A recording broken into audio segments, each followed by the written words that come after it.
to go back to the origin of the project, there was a lot of debate and discussion.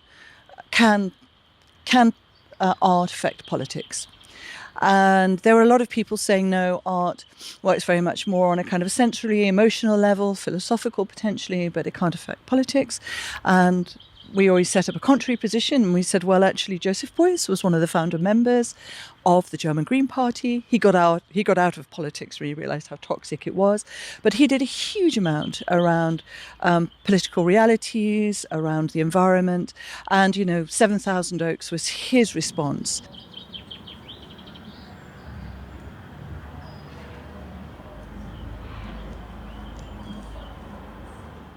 So this tree, which stands about, 75 centimetres taller than I am, it's about 2.5 metres tall, is grown from acorns that we collected in 2007 from the Joseph Beuys, who was one of the leading artists of the 20th century.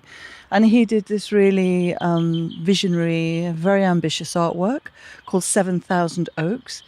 The first tree he planted for the inauguration of the 7th Documenta in 1982. And so we collected hundreds of acorns. We have now about 200 surviving trees, and they are currently residing.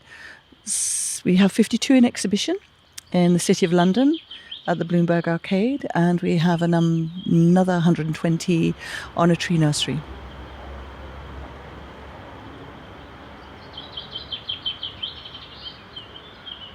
For Dan and myself, we need to really understand every step.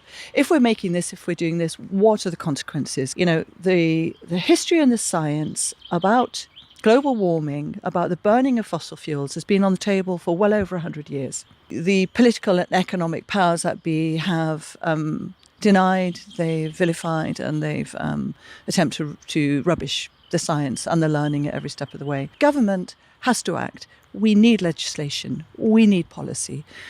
It's not fair for the individual and the small companies to shoulder this on their own, every level, but we need the government to set legislation. I thank you for sharing this moment, and I thank you for being here and being party to watching this tree grow, and I hope we can all do everything we can to ensure this tree and many other trees grow well and as healthily as they can. Thank you.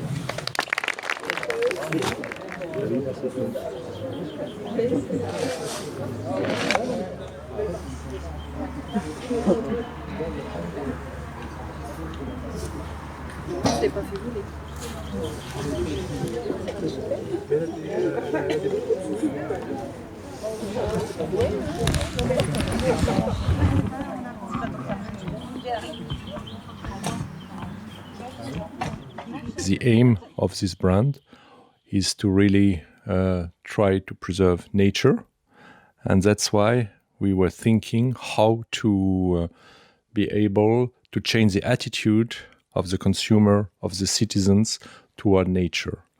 And we found that the best way to change the behaviors and mentality is the influence of an artist.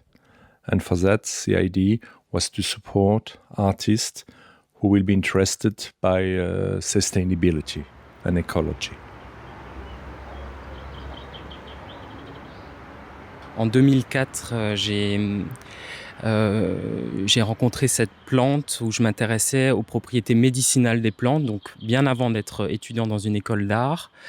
Et je crois que le projet de safranière ici sur le site a germé dans ma tête plus récemment, il y a 2 ans, donc avec un voyage en Iran où j'ai eu la chance de découvrir l'origine du safran dans la culture perse, qui m'a permis de faire des liens avec mes intuitions, et on arrive ici sur le site d'une plantation qui n'a pas but de récolter du safran, mais d'observer en fait le caractère éphémère de la fleur.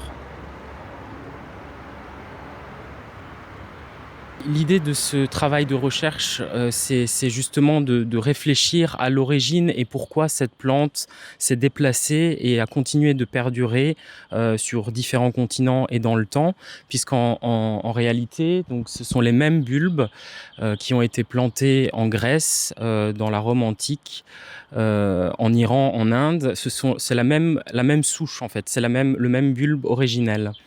Et donc cette plante n'a jamais été modifiée. Elle a été sélectionnée par la main de l'homme. Et donc c'est ce caractère assez exceptionnel d'une plante qui traverse plusieurs millénaires, qui arrive aujourd'hui, qui m'intéresse.